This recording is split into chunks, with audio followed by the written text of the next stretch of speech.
Hey guys, what's going on? Jake Ryan is Epic here, and I'm going to be talking about the 10th annual Survivor Series.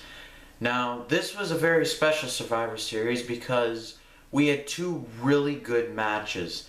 We had Stone Cold Steve Austin versus Bret the Hitman Hart, which was phenomenal, and we had Shawn Michaels versus Psycho Sid in a WWE title match, which was also pretty good. I will get into those in a few, but let's jump right in. The first match was the Hart family versus Team Godwins. And this was your pretty standard Survivor Series match. I mean, I've watched so many of these that if there's not something like truly special about it, there were some really good spots in it, but after a while they just kind of blend together. Anyway, the Godwins ended up winning, and the Godwins were the sole survivors. The next match was Undertaker versus Mankind. Now, I forgot to mention this as one of my favorites because this was a pretty good match. You had Paul Bearer locked up in this tiny little cage, suspended above Madison Square Garden, and if Undertaker were to beat Mankind, then Undertaker was to get a free shot at Paul Bearer. Now, this was still in the time when Undertaker was still no-selling everything. And Mankind was also no-selling everything. So you had these two irresistible forces clashing together, and you didn't know who was going to win. It was still a really good match, though. Undertaker ended up winning when he beat Mankind with the Tombstone Piledriver. Now, he was supposed to get his shot at Paul Bearer, but he didn't when the Executioner ran in there, and Paul Bearer, well, more accurately, waddled away. No, I'm just kidding. Rest in peace, Paul Bearer. The next match was Team Triple H versus Team Mero. Now, this match was very special. We had the debut of the most electrifying man in all of entertainment, The Rock, with the most ridiculous hairdo I have ever seen in my life. I posted this on my Instagram, but he had like this fuzz thing. He looked like a chia pet, I swear to God. And he was wearing this Samoan outfit. Like, he just didn't look like The Rock. He just wasn't electrifying.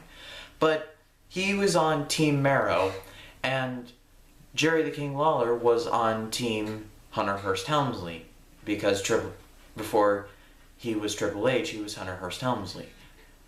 Now, the funniest moment in this match was when Jerry the King Lawler and Jake the Snake Roberts were facing off, and when King had the snake down, he was like,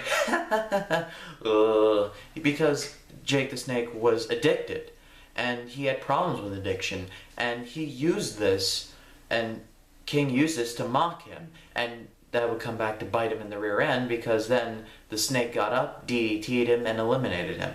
Team Mero were the sole survivors of this one, but The Rock, or Rocky Maivia, as he was accurately called, was the sole survivor. Now, the next match was Stone Cold Steve Austin versus Bret the Hitman Hart. Now, this match was great. I mean, great.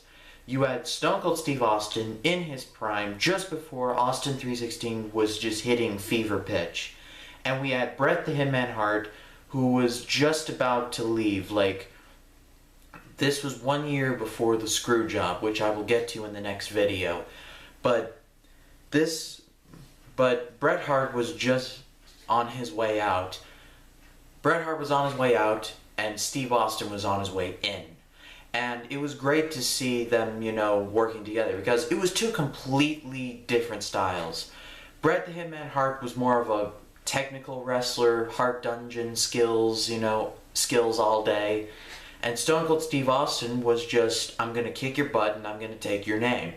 It was just a brawler style. And it was interesting to see, how they would clash. And there were really cool spots in this. Like there was this one spot where Bret the Hitman Hart thought he was going to get him in the sharpshooter, but then Steve rolled out of it and got him into the stunner, which the stunner is my favorite finisher because it can come out of nowhere, you can build it up. It's one of the best finishers of all time. Bret Hart ended up winning the match when he got Steve Austin with the roll-up, which completely fit his character. Like, Bret the Hitman Hart knows all of this technical know-how, especially how to roll up. If Stone Cold Steve Austin were to lose, it would make Bret Hart look like a jabroni. And that would mean that going into WrestleMania, Bret Hart would be like, he would make the spontaneous comeback. So this was the perfect way for Bret Hart to show off that he could still pull off the win. The next match was Team NOD, the Nation of Domination, versus Yokozuna. Both teams got double disqualified when it just turned into a complete brawl. It was like the Shield showed up. And then the final match was Shawn Michaels versus Psycho Sid for the WWE title. Now, both of these guys are not very technical. Like, Psycho Sid is just very in your face, but Shawn Michaels is more of a flamboyant type of guy. And like I said, clash of styles. Psycho Sid ended up winning with the Sid Bomb, and he won the WWE title in Madison Square Garden, which was pretty cool. I hope you guys enjoyed this video. I like making these videos. The next video, however, I'm going to be talking about Montreal, and I'm going to be talking about the screw job. And I really don't want to talk about it, but I said I would do every Survivor Series ever, and I'm going to do it. So I hope you guys enjoyed this video. Please like this video, please comment and subscribe. Follow me on all the social media outlets. Thank you guys so much for watching. Till next time.